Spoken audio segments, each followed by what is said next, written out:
إن الحمد لله نحمده ونستعينه ونستغفره ونعوذ بالله من شرور أنفسنا ومن سيئات أعمالنا من يهده الله فلا مضل له ومن يضلل فلا هادي له وأشهد أن لا إله إلا الله وحده لا شريك له وأشهد أن محمدا عبده ورسوله يا أيها الذين آمنوا اتقوا الله ولتنظر نفس ما قدمت لغد واتقوا الله إن الله خبير بما تعملون يا أيها الذين آمنوا اتقوا الله ولا تموتن إلا وأنتم مسلمون يا أيها الذين آمنوا اتقوا الله حق تقاته ولا تموتن إلا وأنتم مسلمون يا أيها الذين آمنوا اتقوا الله وقولوا قولا سديدا يصلح لكم أعمالكم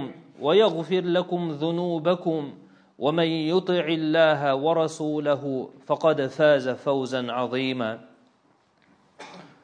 Aziz kardeşler, Allah Rabbimiz Fatır suresinin 43. ayetinde ayette وَلَنْ تَجِدَ لِسُنَّةِ اللّٰهِ تَبْد۪يلًا وَلَنْ تَجِدَ لِسُنَّةِ اللّٰهِ تَحْو۪يلًا.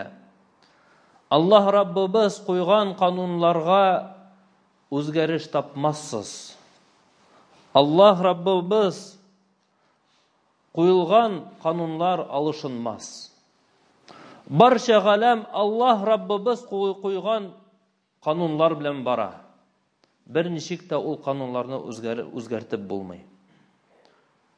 Aziz kardeşler, şoşu kanunlarının birisi zulümlük bir kaşanda devam bulmaz. Zulüm itken kişi hesaptan kaçalmaz. Aziz kardeşler, bu özgermey turgan kanun. Allah subhanahu ve taala o'z gadilligi bilan şu kanun bilan bu dünyani hukm ete. Nishik son alaysa qayber kishi so'rov berilgan mumkin. Biz bit endi yanimizda zulmlikni ko'ramiz. Zulmlikni eshitamiz. Hattagin o'zi bizga da zulmlik kelerga mumkin. Ey kardeşler, Allah subhanahu ve taala har bir xilda vaqt beradi. Har bir kishiga vaqt beradi. Har bir zolim qilgan kishiga, zulm qilgan kishiga vaqt beradi. Ham kimga zulm qilinsa, onlarga da vaqt beriladi. Chunki Allah subhanahu ve taala şu dunyoni bizga sinov uchun etib berdi. Bizni şu dunyoga sinov uchun jiberdi. Ham gadillik qilarga qo'shdi. Akimda kim gadillikdan ketib zulmlik qilay ekan, ol ishraqda ham tavba qilmasa, şu zulmlikdan qaytmasa, ol ishraqda tilimi, tilamimi halakatga, avurliqqa o'zin dushar edi. Aziz kardeşlerim, ol qonun bir qachondag'in o'zgarmay. Agar degin şu aybir bizni irata narsaga, aziz kardeşler, agar degin men Müslüman bularak kishiga zulm etdim ekan, bilib tur. Men halak yo'luna bastım. O yo'ldan chiqib bo'lmay illamagar gadillik qilib yoki tavba qilib. Tavba najitmas, tavba qilib şu yo'ldan, zulm yo'lidan ketirga kerak. Şu kanunni Allah subhanahu ve taala bizga Qur'onil Karimda aytdi, ham Peygamberimiz sallallohu alayhi ve sellem aşa erishtirdi. Peygamberimiz sallallohu alayhi ve sellem bizga ayta, Qudusi hadisda Allah subhanahu ve taala ayta, inni harramtu zulma ala nafsi ve ja'altu baynakum muharrama. Min o'zim, Allah subhanahu ve taala ayta, min o'zimga zulmlikni haram qildim, tiydim. Ham zulmlikni sizga da tiydim. Ham bir-biringizni zulm etmagiz.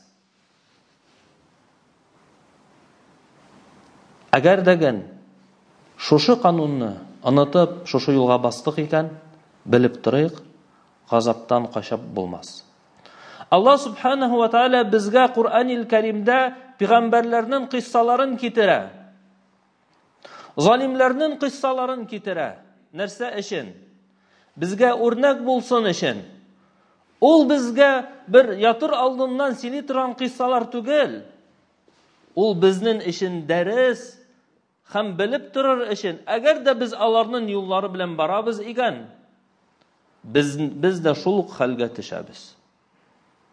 En zor zulümlük ol Allah'a şirk kitiru.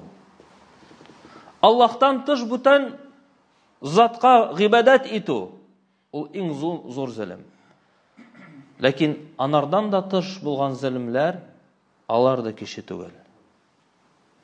Aziz kardeşler, kaybir kavimler bir-birsin aldap, mizanda aldağanlar, zulümlük işlegenler, o kavimlerge helak kildi.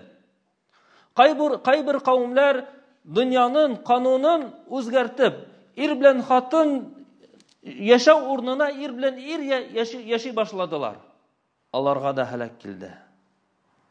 Kaybir kavimler özlerin istin itip, kişilerin Allah Teala alarga kış birgen halde, Allah Teala alarga baylık birgen halde, devlet birgen halde, şuşu devletini, şuşu baylıkını, şuşu kışını, kişilerini zulüm itir için kullandılar. Allah Teala'nın gazabından birisi de kaça almadı. Ham anın en zor misalı Allah Subhanahu wa Ta'ala Kur'an-ı Kerim'de Musa aleyhisselam'ın kıssasını getirir. Aziz kardeşler, Musa aleyhisselam'ın kıssası Kur'an-ı Kerim'de 43 mertebelen kabatlana. Türlü usullar bilen.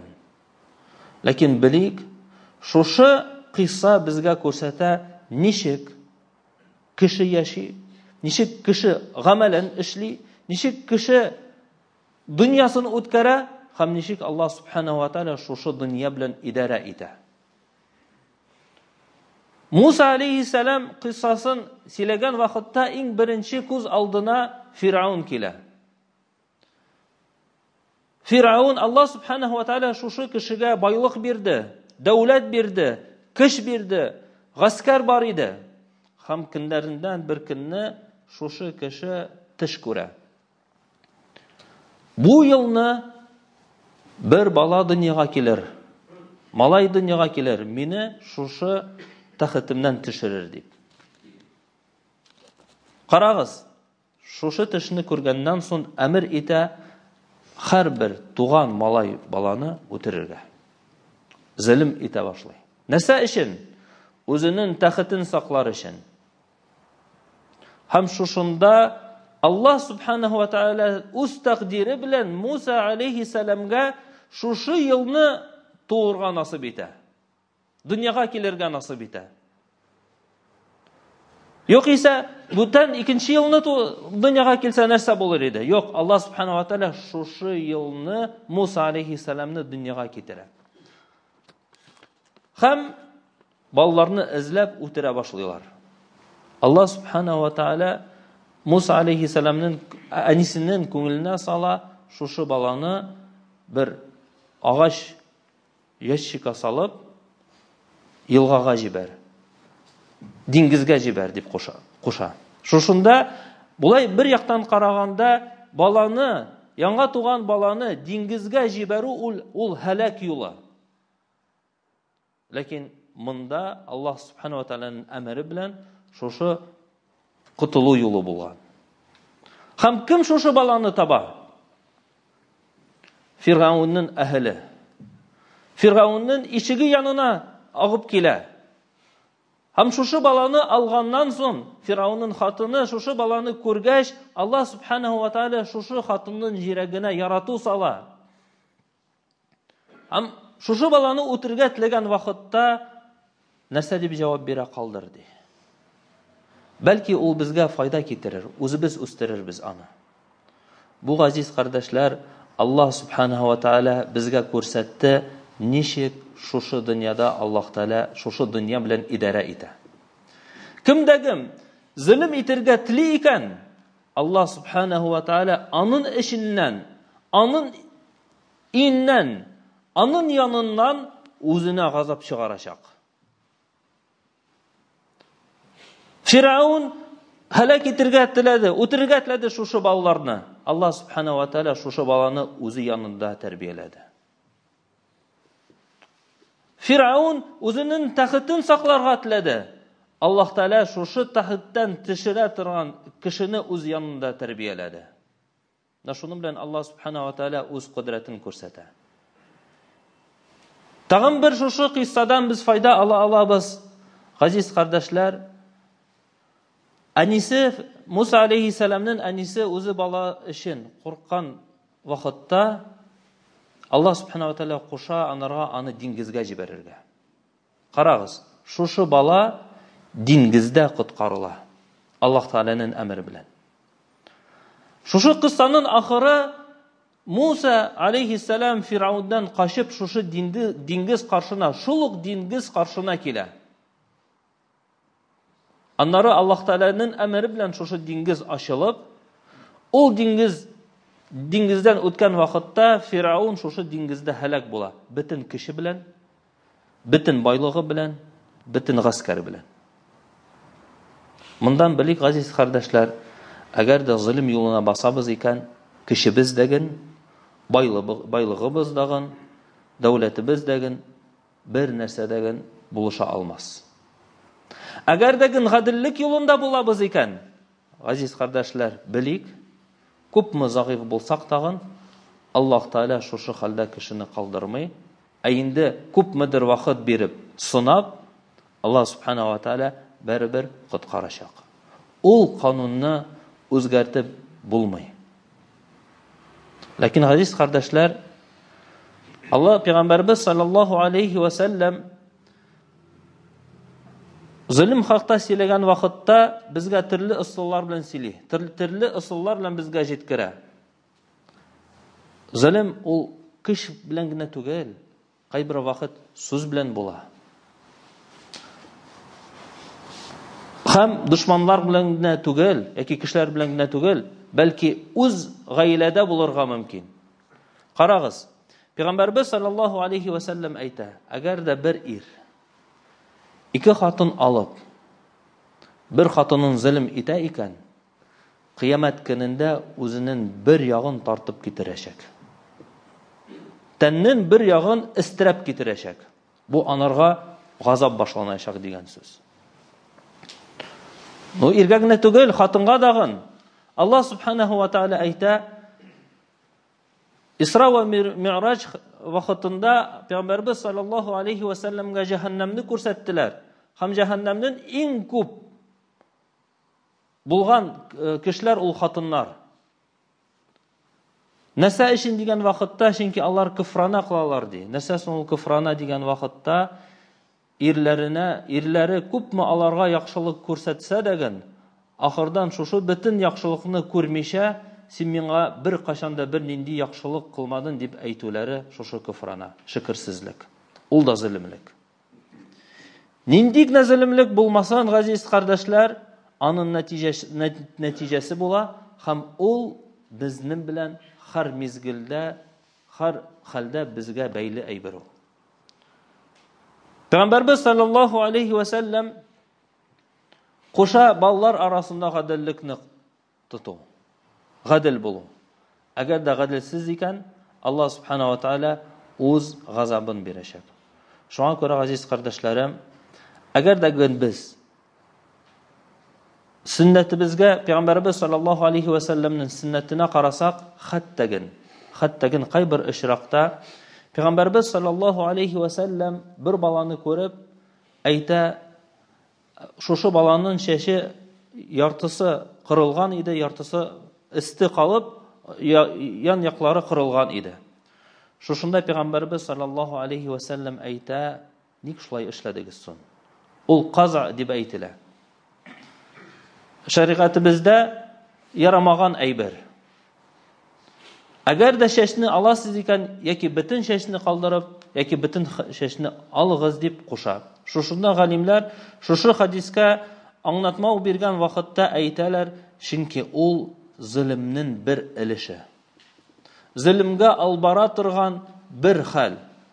Кеше үзендәге булган хәттәген тәненә карата, шәшенә карата zulmlik итә, күпмедер өлешне, башыннан шәшне алып, күпмедер өлешне шәшне калдыра.